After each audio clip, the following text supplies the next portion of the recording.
चमकपुर गांव में गोपाल नाम का एक लड़का रहता था। उसकी सौतेली माँ और बाप ने उसे घर से निकाल दिया था। उसकी सौतेली माँ ने सब कुछ अपने और अपने बच्चों के नाम पे कर रखा था और गोपाल को हिस्से के नाम पे 3 गायें दे रखी थी। गोपाल पढ़ा लिखा तो बहुत था, पर नौकरी ना मिलने के कारण उसने सोच लिया था कि वो अब उन तीनों गायें की खूब देख रेख करके उनसे जो दूध मिलेगा उसे बेच के अपना कारोबार चलाएगा। अब मैं बिल्कुल अकेला हो गया हूँ। गौ माता, तुम तीनों के अलावा मेरा अब कोई भी नहीं है। बस मेरा घर चलाने के लिए तुम तीनों को मेरी मदद करनी होगी। तीनों गायें बहुत ही हट्टी कट्टी और जवान थीं और रिश्ते में भी एक दूसरे की बहनें लगती थीं। चंपा, चमेली और मैना। मैना सबसे बड़ी और समझदार गाय थी।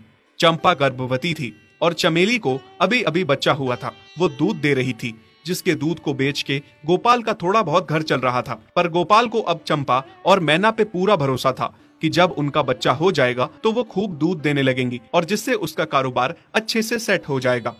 देखा चमेली बहन, हमारे मालिक को कितनी उम्मीदें हैं हम तीनों से। हाँ चंपा, सुना मैंने, मालिक ने हमसे कितनी सारी उम्मीदें लगा रखी हैं। और उम्मीद रखे भी क्यों ना, कितना समय खर्च करते हैं मालिक हम पे और कितनी सेवा करते हैं हमारी, कितना खिलाते पिलाते हैं हमें। और फिर हम मालिक की उम्मीदों पे खरा ना उतरेंगी तो धिक्कार है हमारी जिंदगी पर। सही कह रही हो बहन तुम। चलो हम तो मालिक के लिए कुछ ना कुछ कर ही लेंगे। तुमने बच्चा दे दिया है, दूध भी दे रही हो, मैं भी गर्भवती हूँ। थोड़े दिनों में मैं भी बच्चे को जन्म दे दूंगी, फिर दूध भी देने लगूंगी। लेकिन इस मैना दीदी को देखो, हम दोनों से बड़ी हैं, एक बार भी बच्चा ना दे पाई आज तक। क्या इसका फर्ज नहीं बनता मालिक के लिए कुछ? ये तो बड़ी हैं, हमसे ज्यादा इसको मालिक के लिए करना चाहिए था, लेकिन हम छोटी होकर इतना सोच रहे हैं। तुम दोनों ऐसा क्यों कह रही हो? क्या गलत कह रहे हैं हम? सही तो कह रहे हैं। कितने सालों से बांझ पड़ी हो तुम। ऐसा कैसे कह सकती हो तुम? बच्चा देना ना देना मेरे हाथ में थोड़े ना है। मैं भी तो माँ बनना चाहती हूँ ना। मैं भी चाहती हूँ कि दूध दूँ और मालिक को मेरे दूध से कुछ फायदा हो। अरे तुम क्या बच्चा दोगी जो इतने सालों से नहीं दे पाई? तुम ये ख्वाब लेना बंद करो कि तुम बच्चा दोगी और तुम्हारे दूध से मालिक को कोई फायदा होगा।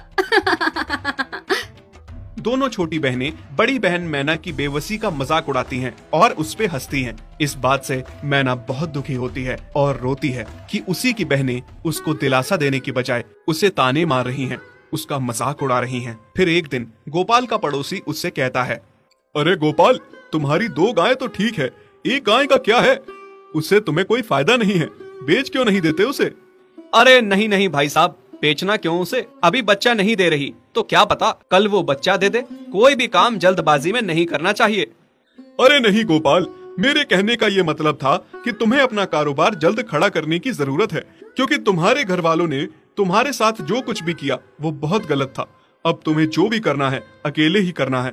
आगे शादी भी तो करनी है तुम्हें, उसके लिए भी खूब पैसा कमाना पड़ेगा। जब तुम्हारी सारी गायें दूध देंगी तभी तो कारोबार अच्छा चलेगा ना।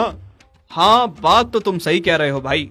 मेरी मानो तो तुम अपनी गायों को क्रॉस करवा के देख लो, शायद उससे बच्चा हो जाए।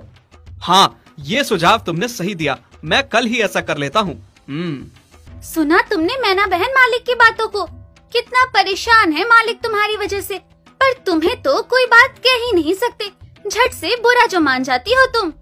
मैना ये सब सुन के बहुत दुखी होती है, पर करती भी क्या, उसके हाथ में कुछ नहीं था। गोपाल ने मैना को क्रॉस करवा के भी देखा, पर उसका भी कोई फायदा नहीं हुआ। गोपाल, जो सुझाव मैंने तुम्हें दिया था, क्या वो तुमने आजमाया? हाँ भाई, वो भी करके देख लिया, पर उसका भी कोई असर ना हुआ। ये गाय किसी काम की नहीं है गोपाल, मेरी मानो तो इसे बेच दो। मैं सोच रहा हूँ एक बार फिर से क्रॉस करवा के देखता हूँ, शायद कोई बात बन जाए। देख लो, पर मुझे नहीं लगता। देखा, इन लोगों को भी पता चल गया, तुम बच्चा नहीं दे सकती, तुम बांझ ही रहोगी। सही कह रही हो तुम दीदी, इतने जतन करने के बाद भी बच्चा नहीं हो रहा तो अब क्या होगा? गोपाल मैना को एक बार फिर से क्रॉस करवा लेता है। दोनों बहनें चंपा और चमेली मैना के बांझपन का मजाक उड़ाती हैं और उस पे खूब हंसती हैं।